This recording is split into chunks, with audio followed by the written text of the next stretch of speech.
வணக்கம். எட்டி டாக்ஸில் என்ன செய்தியை பார்க்க போறோம்னு கேட்டீங்கன்னா, திமுகவினுடைய அடுத்த விக்கெட்டும் அவுட்டு.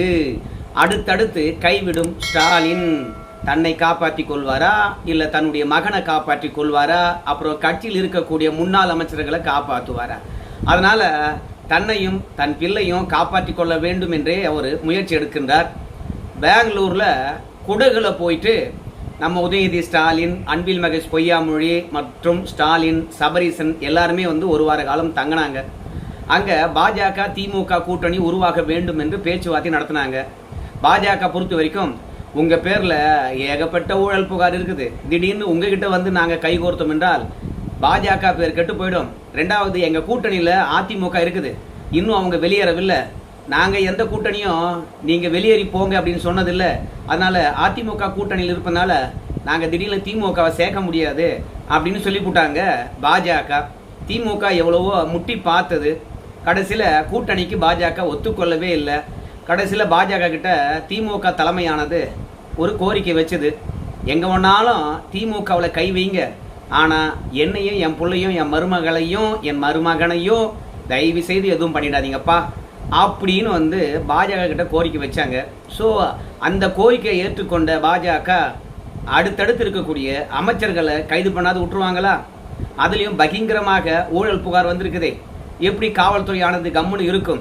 அதனால விஜய் அவர்களை பொறுத்த வரைக்கும் திமுகவுடைய செல்வாக்கை தொடர்ந்து சரிக்க வேண்டும் என்பதற்காகவே திமுகவினுடைய அடுத்த விக்கெட்டை தட்டி தூக்கி இருக்கிறாருங்க.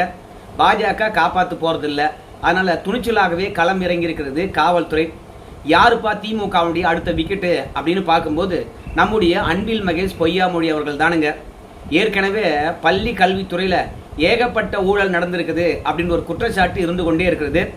பள்ளி கட்டமைப்பா இருக்கலாம், பள்ளிக்கூடங்களுக்கு வாங்கின உபகரணங்களா இருக்கலாம், கழிப்பறை கட்டின விஷயமா இருக்கலாம், எல்லாவற்றிலும் ஊழல். ஆனா தனியார் பள்ளிகளுக்கு அனுமதி அளிக்கின்ற விஷயத்திலும் ஊழல் நடந்திருக்கிறதா? அதாவது பள்ளி கல்வித்துறையினுடைய பொறுப்பு அமைச்சராக இருந்த அன்பில் மகேஷ் பொய்யாமொழி மீதும் அவங்களுடைய நண்பர் மீதும் வெளிப்படையாக தனியார் பள்ளி கூட்டமைப்பினுடைய தலைவராக இருக்கக்கூடிய நந்தகுமார் அவர்கள் பரபரப்பான குற்றச்சாட்டை வச்சிருக்கிறார். என்ன குற்றச்சாட்டை வச்சிருக்காரு அப்படின்னு பார்க்கும் பொழுது, இந்த தனியார் பள்ளிகளுக்கெல்லாம் அனுமதி பெற வேண்டும் என்றால் நாம 1 லட்சத்திலிருந்து கிட்டத்தட்ட 25 லட்சம் வரைக்கும் கொடுக்கணும். சில பள்ளிகள் 40 லட்சம் வரைக்கும் கொடுத்துருக்குறாங்க. ஆனா அந்த புகார் மீது அன்றைய காலகட்டத்தில் யாரும் நடவடிக்கை எடுக்கல. ஆனா நாங்க புகார் அளிச்சோம். ஆனா இந்த பணம் வாங்குகின்ற விஷயமானது நம்முடைய பள்ளி கல்வித்துறை அமைச்சராக இருந்த அன்பில் மகேஷ் பொய்யாமொழி அவர்களுக்கு தெரியாம நடந்தது அப்படின்னு யாரும் சொல்லவே முடியாது. ஏன்னா அவருடைய நண்பர் தான் பெற்றோர் ஆசிரியர் சங்க துணைத் தலைவராக இருந்தாரு. அவர் முத்துக்குமார். அவர் தான் எங்ககிட்ட காசை கேட்டு கேட்டு வாங்குவாரு. அவர் சொல்றாரு, ஏம்பா அன்பில் மகேஷ் பொய்யாமொழியும் பள்ளி கல்வித்துறையில் இருக்கக்கூடிய அதிகாரிகள் தான் வாங்க சொல்றாங்க, அட கொடுப்பா அப்படின்னு அன்பில் மகேஷ் பொய்யாமொழியினுடைய நண்பர் முத்துக்குமார் அவர்கள் நேரடியாகவே கேட்டு வாங்குவாராம். தனியார் பள்ளி கூட்டமைப்பினுடைய நிர்வாகியா இருந்த நம்ம நந்தகுமார் அவர்கள் வெளிப்படையா சொல்றார். ஏதோ பள்ளிகளுக்கு அங்கீகாரம் வழங்குதல தான் மட்டும் ஊழல் நடந்தது அப்படின்னு கிடையாதுங்க. ரெண்டாவது, பள்ளிகள்ல ஏதாவது ஒரு அரசாங்க நிகழ்வு நடந்தால் அந்த நிகழ்ச்சிகளுக்கும் தனியார் பள்ளிங்கிட்ட மிரட்டி காசு வாங்கியிருக்காங்களாம். கொஞ்சம் மீடியமா நடக்கிற பள்ளி, ரொம்ப ஏழ்மையான நிலைமை இருக்கின்ற பள்ளி, அவங்க கூட பள்ளி கல்வித்துறை மூலமாக நடக்கின்ற நிகழ்ச்சிக்கு 50,000 ரூபாய் கொடுக்கணுமா. 50,000 ரூபாயிலிருந்து பல லட்சம் ரூபாய் வரைக்கும் நிகழ்ச்சிகளுக்கு பணம் கொடுத்துருக்காங்களாம். சரி, அப்படி எந்த நிகழ்ச்சிக்கு தான் பணம் கொடுத்தீங்க அப்படின்னு கேட்கும்போது அவர் சொல்றாரு, ஐயா இந்த பெற்றோரை போற்றுவோம் அப்படின்னு ஒரு நிகழ்ச்சி நடத்தினாங்க சென்ற திமுக ஆட்சியில. அந்த நிகழ்ச்சிக்கு ஒவ்வொரு பள்ளியிலும் போய் 50,000 பல லட்சம் ரூபாய் வரைக்கும் கலெக்ஷன் பண்ணியிருக்காங்க. கொடுக்காதவனுக்கு மறுநாளே அங்கீகாரம் கட்டாயிருக்குது. அதனால பயந்து போய் ஓடி பெற்றோர் ஆட்சி சங்கத்தின் மூலமாக பணத்தை கட்டியிருக்காங்க. முதல்ல உரிமத்துக்காக நாங்க காசு கட்டணும், அப்புறம் உரிமத்தை ரெனியூல் பண்றதுக்காக பணம் கொடுத்தோம், அதுக்கப்புறம் பள்ளி கல்வித்துறை மூலமாக ஏதாவது நிகழ்ச்சி நடந்தா அதுக்கு பணம் கொடுத்தோம். அதாட விட்டாங்களா அப்படின்னு பார்த்தா கிடையாதுங்க.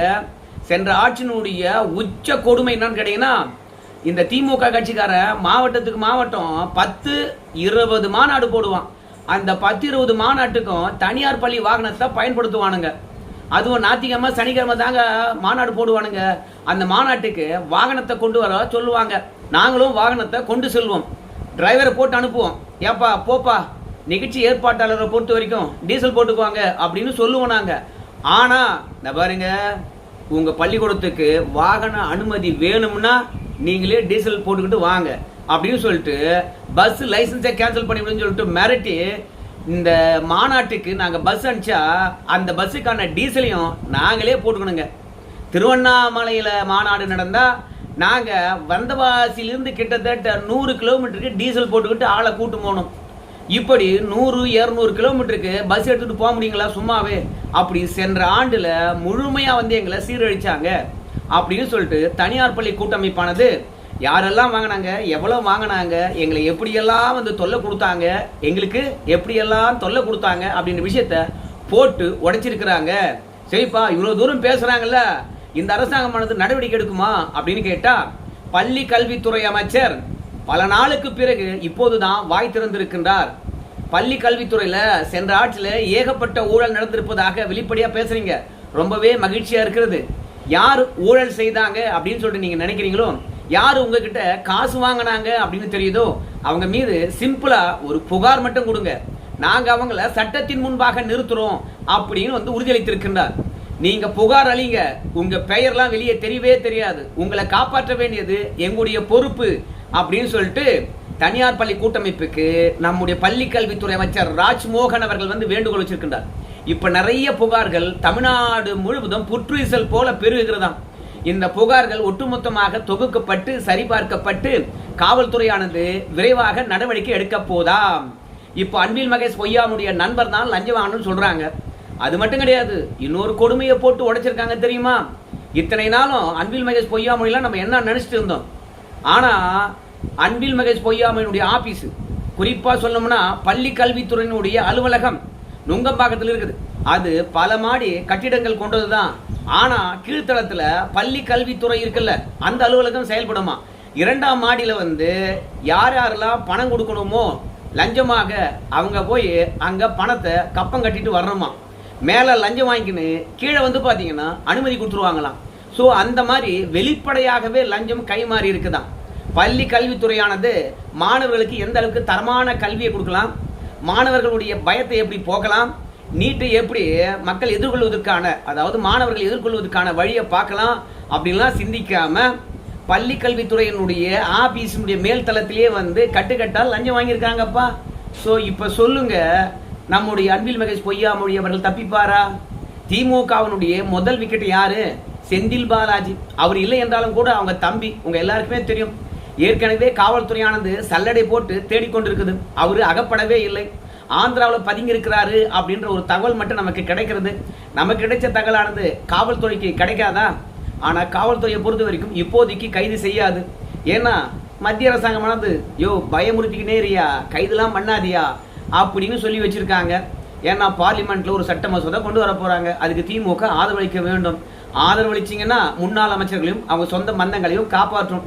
இல்லைன்னா 5 ஆண்டுக்கு அவங்க களி தின்னுத்தான் ஆகணும். அப்படி இல்லையா ஆட்சி மாற்றம் வரைக்கும் களி தின்னுத்தான் ஆகணும். அது மட்டும் கிடையாது, உள்ள இருக்கிறவங்க யாரால லஞ்சம் வாங்கின, யாரு வாங்க சொன்னது அப்படின்னு யாராவது போட்டு கொடுத்தாங்கன்னா அவங்க அத்தனை பேரும் உள்ளதான் இருப்பீங்க அப்படின்னு மத்திய அரசாங்கம் மிரட்டுது. அதனால முதல் ஆள் செந்தில் பாலாஜி, அவங்க தம்பி சிக்குவாரு. 2வது கே நேரு, அதுல மாற்றமே இல்லை. 3வது உங்க எல்லாருக்கும் தெரியும் ஏவா வேலு. 4வது பொன்முடி. 5வது துரைமுருகன். துரைமுருகன் ஊழல் பண்ணியிருக்காரு, இல்லைன்னு சொல்லல. ஆனா வயது அடிப்படையில் அவரை கைது பண்ணுவாங்களான்னு தெரியாது. ஆனா அவங்க மகன் உள்ள போறதுக்கான வாய்ப்பு 100% உண்டு.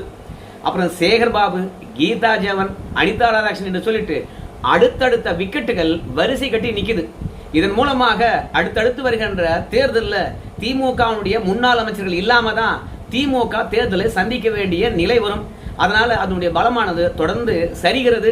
அப்படி இல்லையா கைது என்ற அஸ்திரத்தை விஜய் அவர்கள் எடுத்ததுனால திமுகவுடைய பலமானது விஜய் அவர்கள் மூலமாக சரிக்கப்படுகிறது. ஒன்னு பாலிடிக்ஸ்ல ஆக்டிவா இல்லாம அமைதி காப்பாங்க. இன்னைக்கு சட்டமன்றம் நடந்தது, வெள்ளிக்கிழமையும் சட்டமன்றம் நடந்தது. ஆனா அந்த சட்டமன்றத்துல கே நேரு அவருடைய குரலானது எழுந்து வரவே இல்லை. அவர் மீது எஃப்ஐஆர் போட்டாச்சு. எப்போது வேண்டுமானாலும் ஆளுநர் அனுமதி அளிக்கலாம் கைது செய்வதற்கு. அதனால நேரு அவர்களை பொறுத்த வரைக்கும் அடக்கி வாசிக்கின்றார்.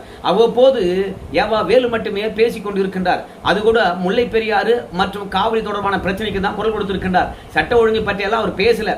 மற்ற விஷயங்களை தவேகா தொடர்பாக ஏவா வேலு நோண்டினார்னா ஏவா வேலு அவர்களும் உள்ளே இருப்பாங்க. ஸோ இத்தனை முன்னாள் அமைச்சர்களும் இத்தனை திமுகவுடைய வலதுகரங்களும் அடுத்தடுத்து கைதாகின்ற போது திமுகவுடைய செல்வாக்கு அதிரடியாக சரிந்து போய்விடும். ஒரு பக்கம் அதிமுகவுடைய ஆட்களை இழுத்து அந்த கட்சியை பலவீனப்படுத்துகின்ற விஜய் அவர்கள் தேர்தல் களத்தில் திமுகவுடைய பலத்தை சரிப்பதற்காக திமுகவுடைய தூண்களையும் ஏடிஎம்களையும் அதிரடியாக கைது செய்து அதனுடைய செல்வாக்கையும் சரிக்கின்றார். ஆனா நம்முடைய முதலமைச்சராக இருந்த ஸ்டாலினை பொறுத்த வரைக்கும் அமைதியாகவே இருக்கின்றார். இன்னைக்கு அன்பில் மகேஷ் பொய்யாமொழியை குறிவைத்து பல பேரும் குற்றச்சாட்டு வைக்கின்ற பொழுது என் மீதும் எங்க அரசின் மீதும் அவப்பெயர் ஏற்படுத்துகின்றார்கள். இவங்களெல்லாம் சும்மா விட போறதில்ல, சட்டப்படி நடவடிக்கை எடுப்போம் அப்படின்னு அன்பில் மகேஷ் பொய்யாமொழி அவர்களும் இந்த குற்றச்சாட்டுக்கு பதிலளிக்கவில்லை. ஸ்டாலின் அவர்களும் பதிலளிக்கவில்லை. எப்பா விட்டா போதுண்டா அப்படின்னு அமைதி காத்து கொண்டே இருக்கின்றார்கள்.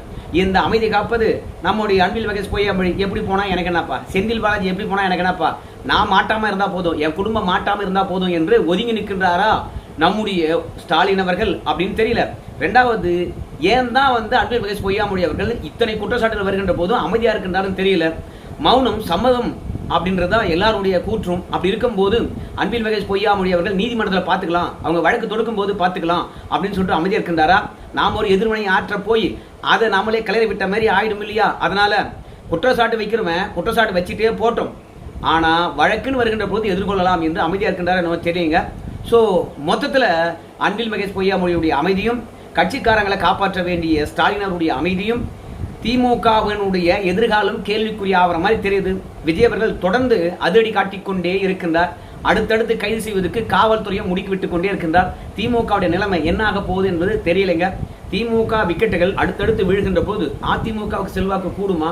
இல்ல இவங்கெல்லாம் உள்ளவே போக மாட்டாங்கப்பா, பயம் காட்டிக்கிட்டே இருப்பாங்களா கேண்டி கைதெல்லாம் பண்ண மாட்டாங்கப்பா. திமுக காரனை தொட்டா விஜய்க்கு என்ன நடக்கும் என்று தெரியும்பா. அதனால சும்மானா இதெல்லாம் நம்மளை கண் துடைப்புக்காக அவ்வளோ ஊழல் பண்ணியிருக்காங்க, நாங்கள் பாரு காவல்துறையை விட்டுருக்கோம், விசாரணை நடத்துகிறாங்க பாரு, கைது நடக்க போது பாரு, நம்மளை ஏமாத்துறாங்க, ஆனால் ஆக்ஷன்லாம் எடுக்க மாட்டாங்கய்யா.